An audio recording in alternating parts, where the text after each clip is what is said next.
There I was, Shoney's Restaurant, Charleston, West Virginia, 37 years old, about to meet my biological dad for the first time. I'd grown to hate this man for 37 years. He'd abandoned me as a child when he divorced my mom. He rejected me, said I was not his own. I was not his kid. By circumstances that came to play that's not a part of this presentation, I had the opportunity to meet him and get to know him. So I'm waiting there at Shoney's Restaurant. I know you're asking, how did you prepare for that kind of meeting? How did the meeting go? Well, I'm glad you asked. Actually, what happened, I had tied into a previous experience that I had in the 8th grade. Something that taught me a valuable lesson that at that time, I did not understand. It was a valuable lesson. In fact, this particular activity, this assignment, later would set the foundation for building strong relationships. But like I said, I didn't understand that at the time. Here's what the teacher did. She turned to the board and drew a picture. She drew a picture of a house with a tree. And she said, now what is this? And we all said, a house. Then she drew a picture of a bird in the air above the house. And she drew a second picture of a worm coming out of the ground. She said, now here's the assignment. I want you to draw this house 2 separate times. One from the bird's eye view and the other from the worm's eye view. Then she asked the question at the end of our assignment, did you draw the same house? And some of us said, well, no. What do you mean, no? Well, one was from the bird's eye perspective, and the other was from the worm's eye perspective. They don't see the same house. It's not the same house. She said, okay, let me ask you another question. Did you draw the same house? Yes, we did. So what's the difference, and what makes the difference?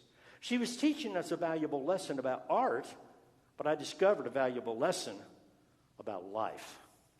You see, here are 2 principles that I'm going to present to you as foundational to understanding each other. You say, what are those 2 principles? Well, you just proved the 2 principles that I'm about to present. Because when I told you the story about the bird and the worm and the house, how many of you pictured those things in your mind? How many of you pictured being back in the 8th grade? Here's the point. You, in your mind, changed your position, and you were gaining a new perspective. You see, you cannot see what you cannot see. Now, that doesn't sound very profound, perhaps, but to me it was very profound. You cannot see what you cannot see. Or maybe putting it more positively, you can see only what you can see. Position determines perspective. It changes your viewpoint when you take a different position.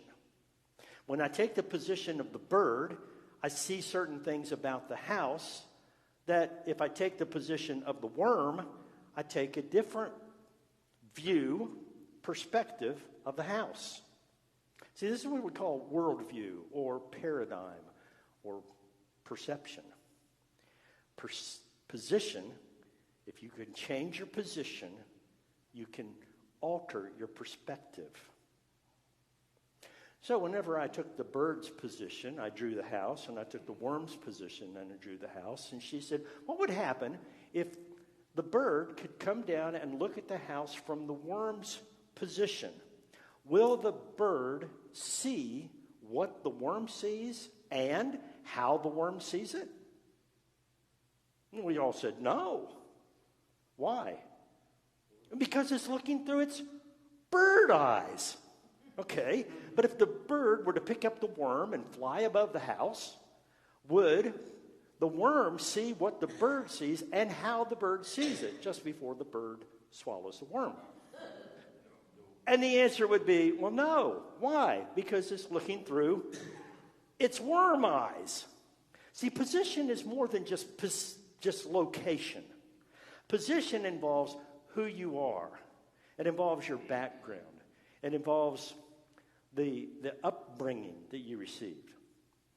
There are certain things about me that I cannot change. I am Caucasian. I was born and raised in West Virginia. I grew up in an educator's home. So my position in various ways is all about those demographic background. Then there's also the position that you have about someone. Edward Thorndike in the 1920s, a psychologist, coined the term halo effect. A halo effect is when you have the overall disposition concerning someone that's very positive. So that whenever you see the overall view of that individual, you will interpret specific behaviors and attributes in an overly positive way. He also coined the term the horn effect. And the horn effect is your disposition towards someone is a negative. You think perhaps this person is the devil incarnate, that no matter what he or she does, you read the motive that this is negative, that they have an ulterior motive. So the position ahead of time, before you even see the behavior, you're already interpreting the behavior. Your viewpoint is determined by that particular position. Why bring that up? Well, because I had a predisposition toward my biological dad. You say, well, what did you do with this conversation? The first thing I did was I asked him, Jack, would you tell me your story? Tell me about your mom and your dad, your grandparents, your brothers, your sisters. Tell me about aunts and uncles. Tell me about some things that you've done in your life. And for the next 3 hours, he told me his story. And I wrote down a lot of things. In fact, I mapped out a genogram, which is a family tree. I figured I needed some information about family history and medical history as well, if nothing else. And then at the end of that particular conversation, where he was telling his story, he asked me for my story. The power about what was just about to happen was this. He could gain my position and see my perspective and understand how the perspective had influenced my feelings, my emotions, my attitudes, my values, my belief systems, and how those have driven my behaviors. See, that's the power of empathy, is being able to take somebody else's position. Let me describe this. Sympathy is feeling something for someone. Sympathy is feeling sorry for or pity towards someone. Empathy is the ability to feel with someone. In fact, it's been described this way. Empathy is crawling in behind somebody else's eyeballs and seeing life from that position. You gain a whole new perspective. But what perspective does is, perspective now influences our emotions, our attitudes, our values, our belief systems, our mindset. If I want to know, then that, by the way, drives behavior. If I want to know why somebody behaves the way they do or the way they did, I need to take their position, to learn their perspective, to see how that influenced their emotions at the time and the behaviors that followed. I asked him. Well, he asked me, rather. He said, Kev, tell me your story. So I told him about an hour's worth of, I'm half his age, so it's about an hour's worth of information. I told him about how I'd gone to school in New Mexico and gotten a degree in communication and religion, and I married Jan, and we had 3 kids, and I told him my life story. And then I said to him, Jack, I have hated you for 37 years.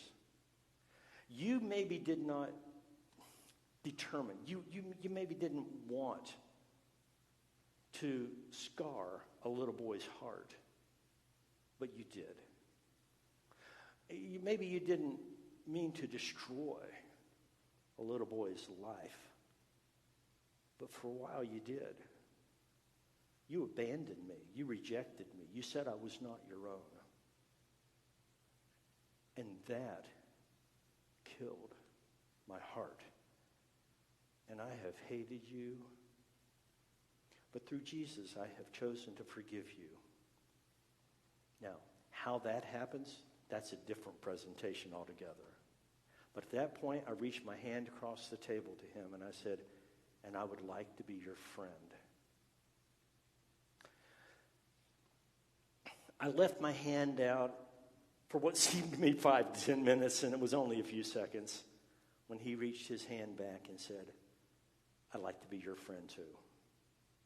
And there was the beginning of a relationship that for the next 2 years before he died, it grew into a healthy relationship. I am absolutely convinced that if each of us could lay aside our positions and listen to someone else's and learn someone else's position, we would gain their perspective. We would understand the internal qualities that develop because of that perspective, their mindset, their attitudes, their belief system, their emotions, and why then they behave like that. Now, it doesn't make it right or wrong, but it creates understanding. And mutual understanding is what relationship is all about.